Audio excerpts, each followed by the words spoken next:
सीख गए। अब हमने बहुत ही अच्छे तरीके से आप लोगों को ये डील भी कर रहा हूं कि बक्सर का युद्ध क्या था। दोस्तों आप लोगों को मुझे यहाँ तक विश्वास है कि अगर आप लोग इस वीडियो को अच्छी तरीके से शांत से दिमाग से, ठीक है, शांत से एकदम जब भी पढ़ोगे एक अकेले रूम में जाकर के ईयरफोन लगा करके कान में आराम से शांति से सुनो, ठीक है। एक बार में नहीं तो 2 बार सुनोगे तो मुझे कंफर्म है आप लोगों को कि है सो 1-2 बार सुनने के पश्चात कभी ऐसा नहीं होगा कि इस कहानी को आप लोग भूल जाओगे। क्योंकि दोस्तों हम इस कहानी के जैसा पढ़ रहे हैं, हम लोगों को कोई सब्जेक्ट नहीं पढ़ रहे, ठीक है। अगर जो स्टूडेंट आप लोग समझ रहे हो कि हम पढ़ रहे हैं, वे लोग जो पढ़ने के उद्देश्य से हमारी वीडियो को देख रहे हो, दोस्तों पढ़ने के उद्देश्य से देखोगे बिल्कुल याद नहीं रहेगा, ठीक है, बिल्कुल याद नहीं रहेगा। जो लोग जो लड़का जो स्टूडेंट है सो समझने के लिए एक कहानी और यह भी सोचेगा कि हम ऐसे कहानी सुनने जा रहे हैं, ठीक है, पढ़ने नहीं बल्कि कहानी सुनने जा रहे हैं, और उस कहानी को हमको अच्छी तरीके से सुनना है, याद रखना है। तो कहानी सुनने के जो उद्देश्य से आवेगा हमारे इस वीडियो को देखेगा, उसको बहुत ही अच्छी तरीके से समझ में आएगी। इसलिए दोस्तों हम कहते हैं कि हमारे इस चैनल पर अगर आते हो तो पढ़ने के उद्देश्य से नहीं बल्कि कहानी सुनने के उद्देश्य से आओ। क्योंकि दोस्तों हम कहानी बताया करते हैं इसमें। और मैथमेटिक्स की बात हो जाए तो मैथमेटिक्स में दोस्तों उसमें पढ़ने के उद्देश्य से और कुछ सीखने के उद्देश्य से आना, ठीक है। तो जो कहानी के उद्देश्य से आओगे पढ़ोगे उसको दोस्तों 100% हम गारंटी, ये लिखा हुआ 100, इस 100% गारंटी हम देते हैं, कभी बाद में फिर अच्छी तरह से पढ़ने के बाद नहीं भूलोगे, ठीक है। तो हम लोग यहाँ पे पढ़ रहे थे कि अवध के शासक सुजोधौला हसो मीर कासिम को हसो सहायता देने के लिए तैयार हो गए थे। अवध का शासक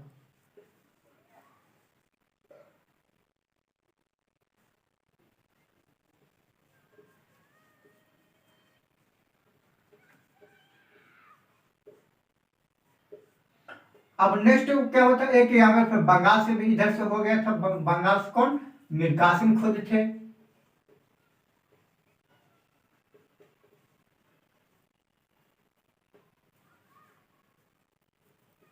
मीर कासिम ने क्या किया था, तो अवध से जाकर के अवध के शासक सुजोधौला से मित्रता की और अपने सहायता के लिए हाथ फैलाया, जिसकी सहायता करने के लिए सुजोधौला तैयार हो गए। अब इन दोनों जब एक के हो गए उसके बाद सो दिल्ली का शासक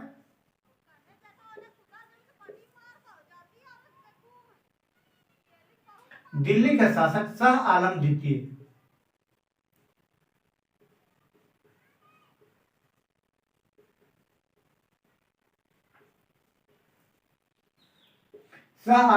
को भी यह कहानी सुनाया गया। तब दोस्तों ये शाह आलम द्वितीय ने सोचा कि अगर ये जो बंगाल का क्षेत्र है ये हमारे अधीन में, ठीक है, मुगल वंश का उसमें शासन चल रहा था, केंद्र सरकार थी उसमें मुगल वंश का। तो केंद्र सरकार मुगल वंश को सोच रहा था कि हमारे यहाँ शासन चल रहा है, लेकिन हमें भी किसी प्रकार के प्रॉफिट होती ही नहीं है। हमारे क्षेत्र में वे लोग सारा कर के वसूल ले जाते हैं, किसी भी प्रकार की होती है तो हमारे पास 1 भी रुपए नहीं आते हैं। इसलिए उन्होंने सोचा कि चलो हम भी ऐसे इसकी सहायता कर देते हैं बंगाल को, ठीक है, बंगाल को सहायता कर देते हैं। इधर से क्या हुआ कि अवध भी तैयार हो गया सहायता करने के लिए, और इधर से ये हो गया दिल्ली भी हो गया, शाह आलम भी सहायता करने के लिए। तब इन तीनों ने मिलकर के उन्होंने सोचा कि हम उन लोगों के साथ युद्ध करेंगे। अब इधर से कौन था, इधर से फिर हो गया था एक अंग्रेज, उधर से 3 थे, और इधर से अंग्रेज में से कौन थे दोस्तों, इधर से हेक्टर मुनरो,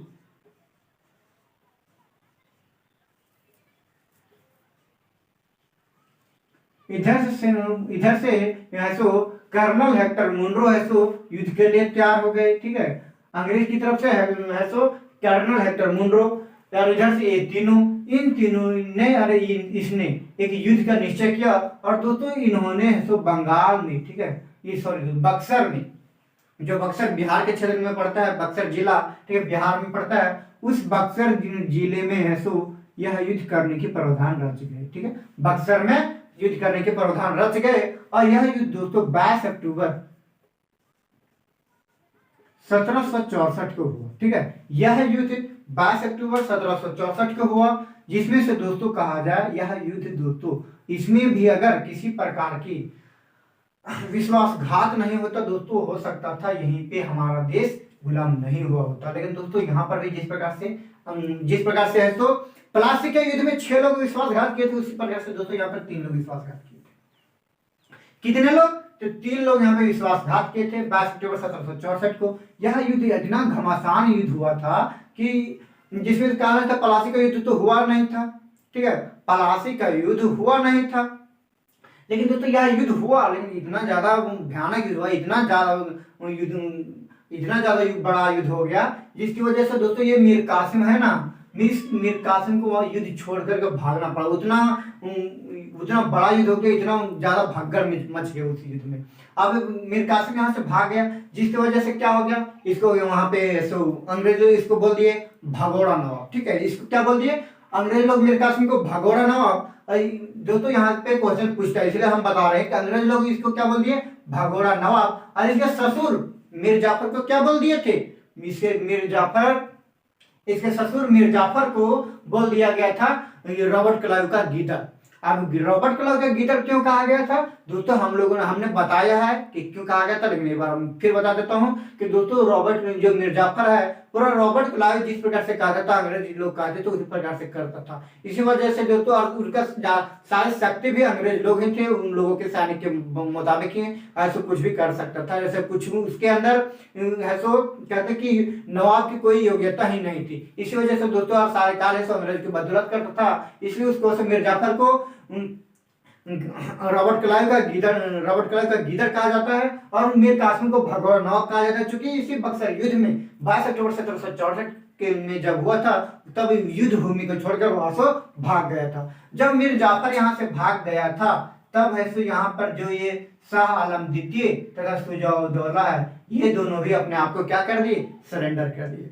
क्योंकि दोस्तों यहाँ पे जो मैंने कहा विश्वासघात ही बहुत ही ज्यादा खतरनाक होती है दोस्तों। आपने जैसे अगर जितनी दर्द खाया जाता है औजार से, तलवार से, बंदूके से नहीं लगता है ना, उतनी दर्द होती है जब हमारे खुद के व्यक्ति विश्वासघात है हमारे साथ करते हैं, ठीक है, ये होता है कि विश्वासघात। अब विश्वासघात के कारण से जब ऐसा हो गया था तो शाह आलम द्वितीय सुजाउद्दौला दोनों ने सरेंडर कर दिया।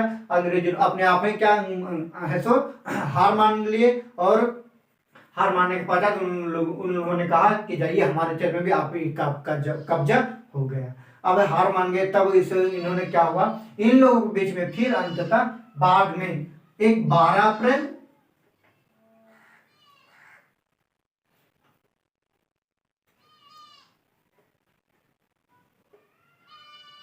1765 और एक 16 अप्रैल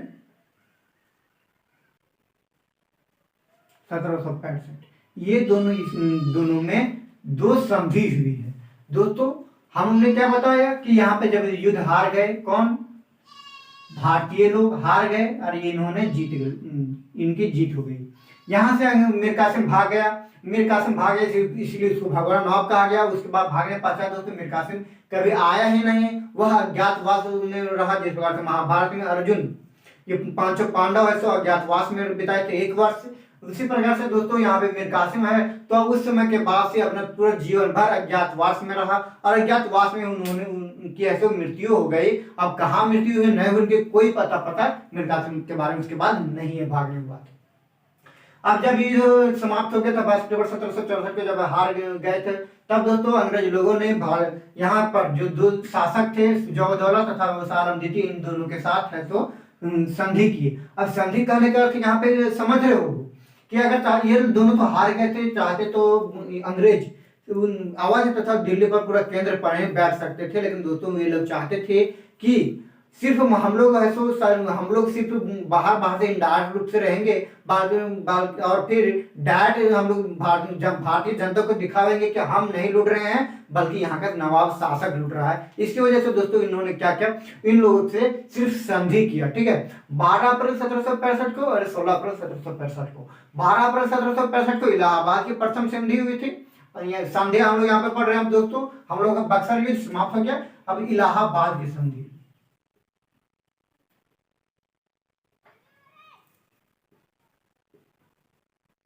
इलाहाबाद की प्रथम संधि, और ये वाला इलाहाबाद, ठीक है, दूसरा संधि। इलाहाबाद की दूसरा संधि हुआ था। इलाहाबाद की प्रथम संधि हुआ था शाह आलम द्वितीय के साथ, और इलाहाबाद की दूसरा संधि हुआ था सुजाउद्दौला के साथ। अब इसमें प्रथम संधि में क्या हुआ था, चलिए हम लोग जानते हैं।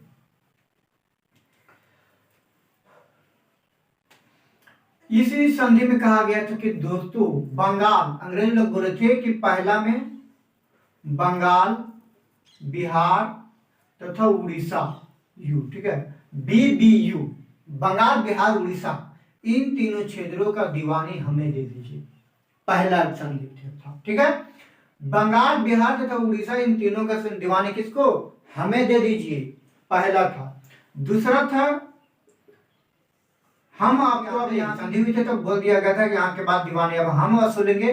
और दूसरा पॉइंट में था कि हम आपको अब प्रति सालाना रुपए देंगे, कितना, 26 लाख रुपए। अब 26 लाख रुपए प्रति सालाना हम आपको देंगे और उसी में से अब आप है सो अपना जीवन यापन कीजिएगा, ठीक है, 26 लाख रुपए में। और एक और कहा गया था कि अवध का 2 क्षेत्र था, एक कड़ा था और दूसरा था मणिपुर,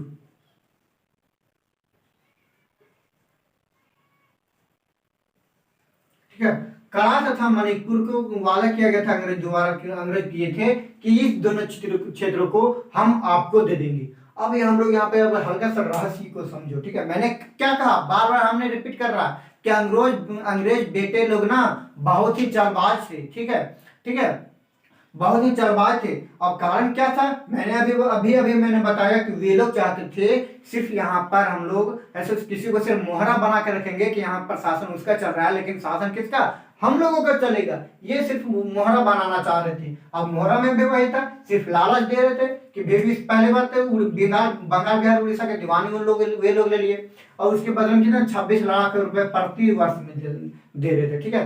26 लाख रुपए प्रति वर्ष में 3 क्षेत्रों का दीवानी, अर्थात सारा जितना भी प्रकार का टैक्स हुआ करता था, सारा टैक्स को कौन वसूलेगा, तो सारा टैक्स को अंग्रेज लोग वसूलेंगे, तीनों क्षेत्र का। उसके बाद में कितना तो 26 लाख रुपए प्रति सालाना शाह आलम द्वितीय को दिया जाता।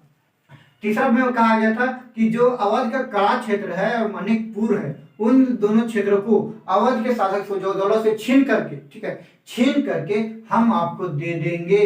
चूंकि ऐसा हम जब आपके 3 क्षेत्र को ले रहे हैं, बंगाल बिहार उड़ीसा, तो उसके बदले में हम आपको ये दोनों क्षेत्र दे रहे हैं, आप वहीं पे उसी से अपना कुछ है तो ये दीवानी अर्थात टैक्स है तो वसूल लीजिएगा। इसी वजह से यहाँ पे ये दोनों क्षेत्र दिया गया था, सिर्फ ताकि हाँ उन लोगों की शाह आलम द्वितीय को भी ऐसा भी ना लगे कि हमको ये लोग ऐसे बर्बाद कर दे रहा है। इसी वजह से दोस्तों ये लोग ऐसे अंग्रेज लोगों ने इन दोनों क्षेत्र को दिए थे और 26 लाख रुपए प्रति सालाना। ये था प्रथम संधि, ठीक है। इलाहाबाद की प्रथम संधि क्या थी, समझ में आ गई।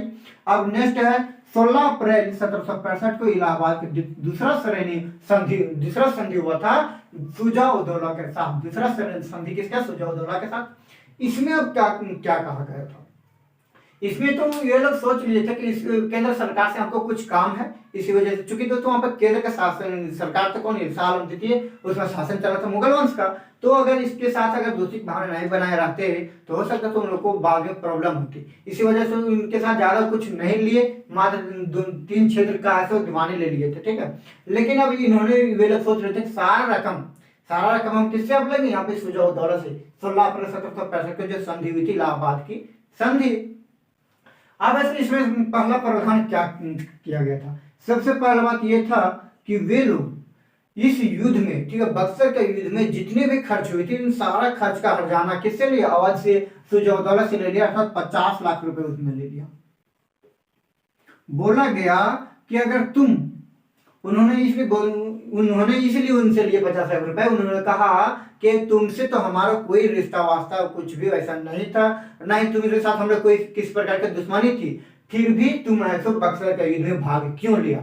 अगर तुम भाग लिए हो, जिसकी वजह से क्या हुआ, यह युद्ध हुआ और जिसका जुर्माना तुम्ही को भरना पड़ेगा, और जुर्माना के रूप में उनसे कितना, तो ये 50 लाख रुपए लिया गया था, ठीक है।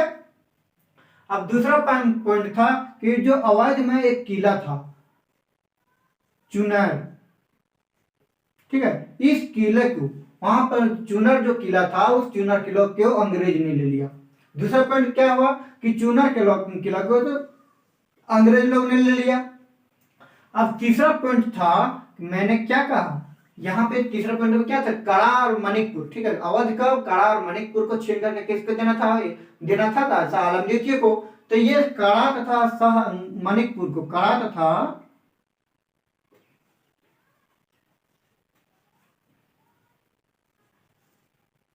मणिकपुर को, ठीक है, कड़ा तथा मणिकपुर को वे लोग छीन ले, और छीन करके किनको, तो शाह आलम द्वितीय को दे दिए। तो ये 3 प्रावधान इनके साथ किया गया था, जिसमें से काफी ज्यादा हरजाना भरना पड़ा था ये सुजाउद्दौला को, और यहाँ से फिर 3 प्रावधान किया गया था शाह आलम द्वितीय के साथ। तो दोस्तों ये था इलाहाबाद की प्रथम श्रेणी और इलाहाबाद की दूसरा श्रेणी। दोस्तों ये कहा जाता है ना इलाहाबाद की, सॉरी दोस्तों, बार बार मैं आप लोग से रिक्वेस्ट करना चाहता हूँ कि मैं इस संधि को श्रेणी मेरे लफ्ज से निकल जा रहा है, तो इलाहाबाद की प्रथम संधि, ठीक है, संधि यानी ये प्रथम संधि और दूसरा संधि ये था। और इस दोनों संधि के बारे में दोस्तों अच्छे तरीके से पढ़ लीजिएगा, मैं आप लोगों को बता दिया हूँ। क्योंकि दोस्तों ये इन दोनों संधियों के बारे में एग्जाम में बहुत बार रिपीट किया जाता है क्वेश्चन को।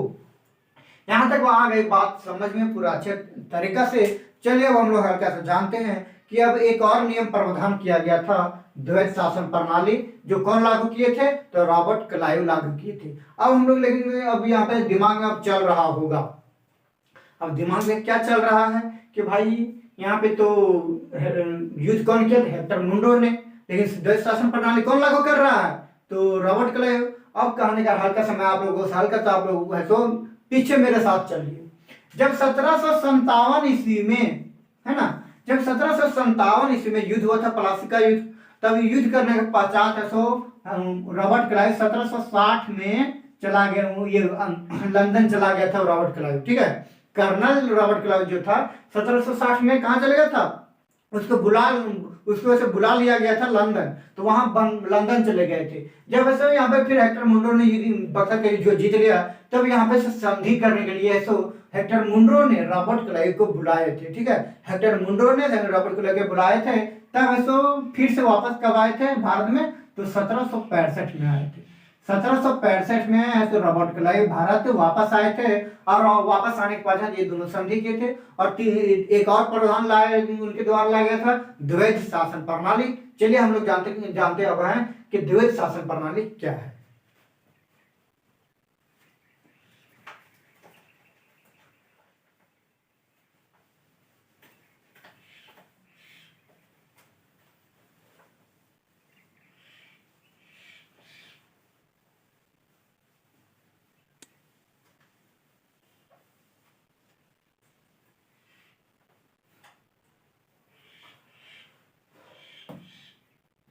आज दोस्तों आप लोगों को मैं पूरे अच्छी तरीके से बता रहा हूँ, लेकिन दोस्तों मैं ये बताते बताते आज ऐसा महसूस हो रहा है कि मेरा पूरा गला लग रहा है ना, पूरा सूख गया है, ठीक है, पूरा सूख गया है दोस्तों। इतनी ज्यादा मेहनत लगती है इन सारी चीज को बनाने में, आप लोगों को बताने में, कि कुछ कहा नहीं जा सकता। क्योंकि दोस्तों हम चाहते हैं जहां तक आप लोगों को अधिक से अधिक, जहां तक हमसे हो सके उतना आप लोगों को मैं दे रहा हूँ। और दोस्तों आप लोग एक बार अच्छा से तरीके से सोच के देखिए कि मैं आप लोगों को जब इतना अच्छा से जब प्रोवाइड कर रहा हूँ, समझा रहा हूँ, बता रहा हूँ, तो दोस्तों आप लोगों का यह कर्तव्य कम से कम तो इतना जरूर बनता है कि इस वीडियो को शेयर कीजिए, लाइक कीजिए, अपने दोस्तों तक जरूर शेयर कीजिए, और चैनल पर कोई सब्सक्राइब कीजिए, ताकि मेरी हर वीडियो की नोटिफिकेशन दोस्तों सबसे पहले आप तक पहुंचेगी।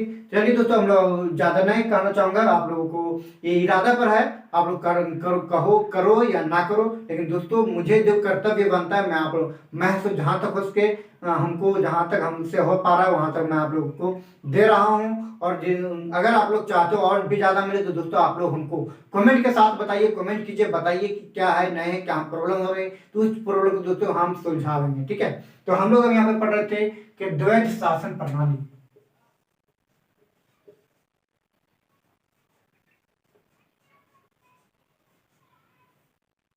द्वैध शासन प्रणाली, ठीक है, ये द्वैध शासन प्रणाली। अब इसमें क्या था द्वैध शासन प्रणाली में, हल्का सा पानी पी लेता हूं मैं।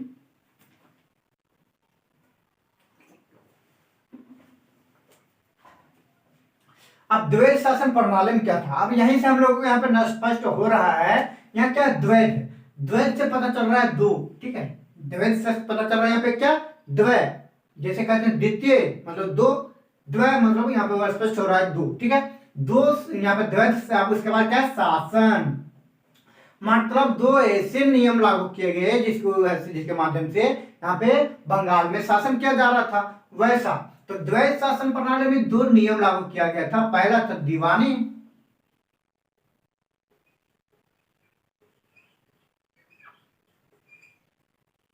यहाँ पे दूसरा पॉइंट में था निजामत।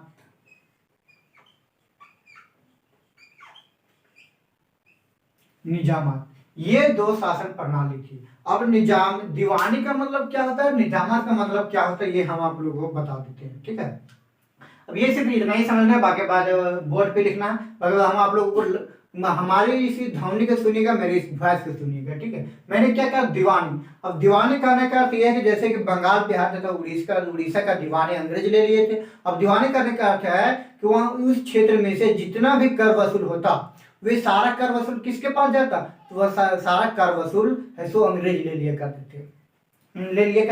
तो यही था दीवानी करने का अर्थ कि जितना भी वहां का कर था, जितना भी टैक्स था, वे सारे टैक्स किसके पास, तो यहाँ पे अंग्रेज के पास चला जाता।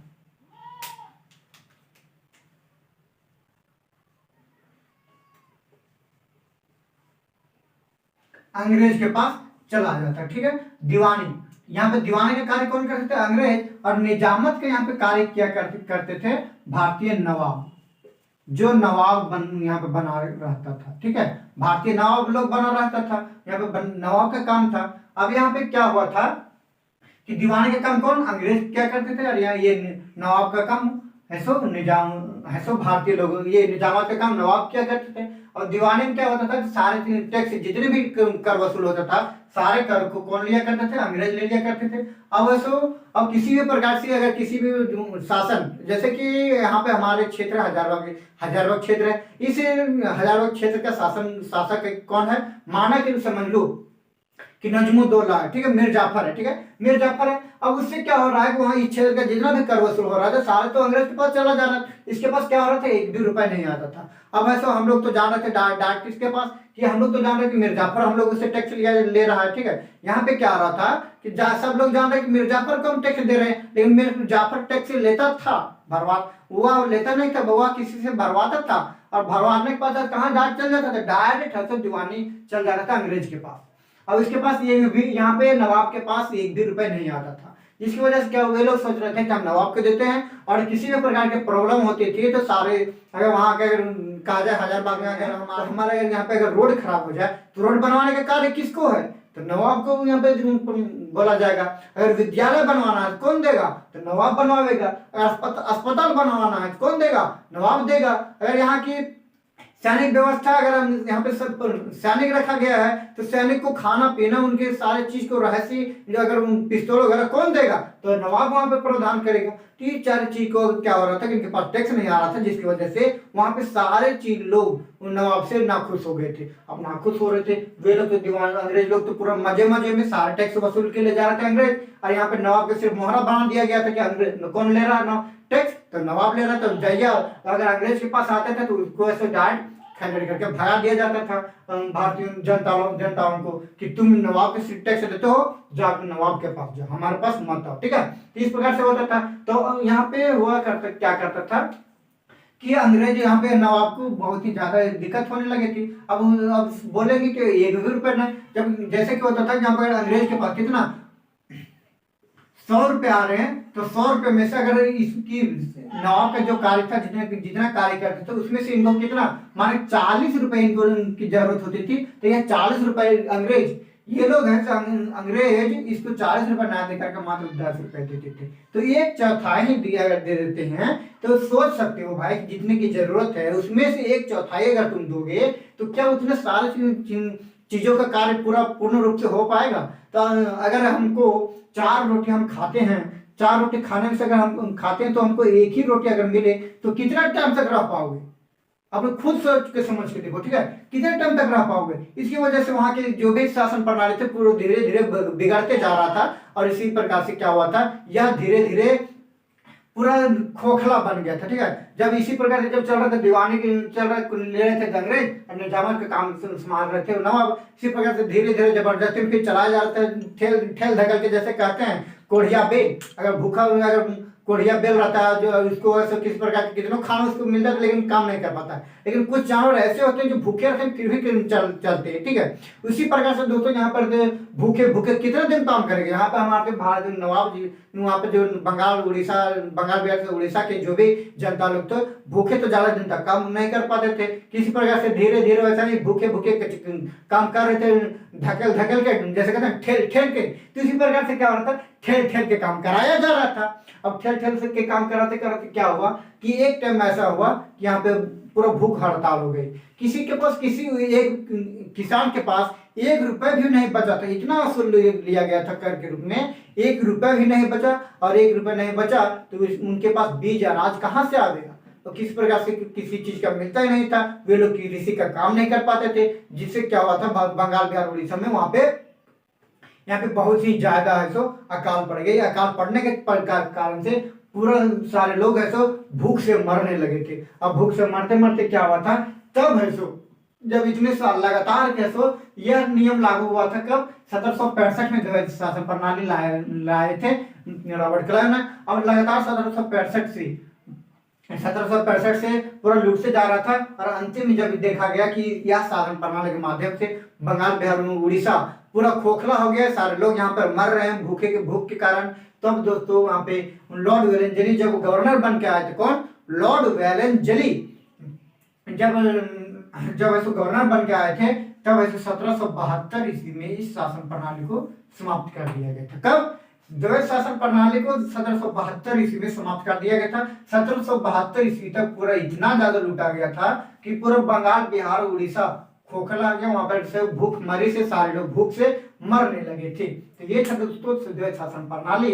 अब हम लोग हल्का सा दोस्तों फिर बैक चलते हैं बंगाल का बक्सर का युद्ध के बारे में, जो हम लोग पढ़ रहे थे कि जब हार गए था मीर कासिम, तब हम लोग हारने के बाद यहाँ पे क्वेश्चन उठता है कि जब भाग गए मीर कासिम तो बंगाल का नवाब कौन बना। जैसे कि अवध का शासक तो नवाब बन रह गया सुजाउद्दौला ही, और दिल्ली का शाह आलम द्वितीय। लेकिन बंगाल का शासन कौन करने लगा, तो दोस्तों बंगाल का शासन, बंगाल पे फिर से वापस से शासन कौन करने लगा, तो वहां पे शासन दोस्तों पुनः मीर जाफर को वहां का शासक नवाब ऐसा बनाया गया था। वहां का नवाब फिर से पुनः किसको, मीर जाफर को बनाया गया था। लेकिन दोस्तों मीर जाफर को बनाया गया, लेकिन इन्होंने ज्यादा दिन तक शासन फिर से नहीं कर पाए। और फिर इनकी मृत्यु 5 फरवरी को मृत्यु हो गई थी। तब इनके पुत्र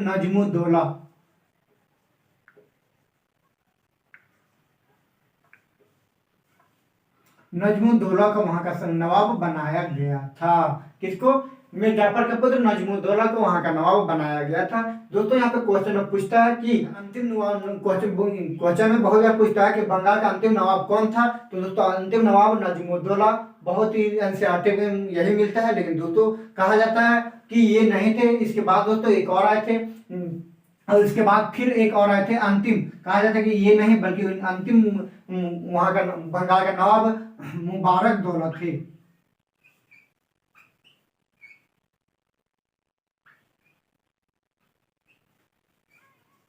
अंतिम वहां का नवाब कौन थे, मुबारक दौला। क्योंकि दोस्तों यहाँ पे बहुत सारे, मैंने कहा ना एनसीईआरटी बुक में आप लोगों को यहाँ पे ये मिलेगा, ठीक है। लेकिन बहुत सारे कहीं कहीं मिलता है मुबारक दौला। इसलिए दोस्तों जैसे ऑप्शन रहेगा वैसे आप लोगों को यहाँ पे आंसर देना होगा। अगर नजमुद्दौला है तो नजमुद्दौला मत देना पड़ेगा। उसके बाद अगर ये नजमुद्दौला नहीं है तो फिर दोस्तों यहाँ पे मुबारक दौला यहाँ पे आंसर देना पड़ेगा, बंगाल का अंतिम नवाब, ठीक है। और दोस्तों अंतिम यह नवाब की, ठीक है, जो नवाब के शासन प्रणाली जो चल रहा था बंगाल में, वह दोस्तों यह समाप्त हो गई थी 1775 के बाद। 1775 तक ही यह नवाब की वहां पे शासन प्रणाली चली थी। उसके बाद दोस्तों वायसराय चलाया गया था, ठीक है। वायसराय चलाया गया था। उसके बाद अंग्रेजों का शासन पूर्ण रूप से अधिकार वे लोग ही खुलेआम करने लगे थे। तो दोस्तों ये था पूरा बक्सर का युद्ध। मैंने आप लोगों को बता दिया सारी चीज। आप लोगों को जरा से भी कहीं भी कंफ्यूजन है तो दोस्तों कमेंट करके बताइए। और दोस्तों कमेंट करके बताइए, अपने दोस्तों तक शेयर कीजिए। और अगर पसंद आई हो, अच्छी लगी हो ये वीडियो तो लाइक कीजिए अपने, और इस चैनल को सब्सक्राइब कीजिए। और सब्सक्राइब के साथ साथ बेल आइकन भी ऑन कर लीजिएगा, ताकि मेरे हर वीडियो की नोटिफिकेशन सबसे पहले आप तक पहुंचेगी। तो दोस्तों अब मैं आप लोगों से इजाजत चाहता हूं कि यहाँ से आप इसी क्लास को यहीं पे एंड किया जाए, और हम लोग फिर मिलेंगे इससे अगले वीडियो में। तब तक के लिए जय हिंद, जय भारत।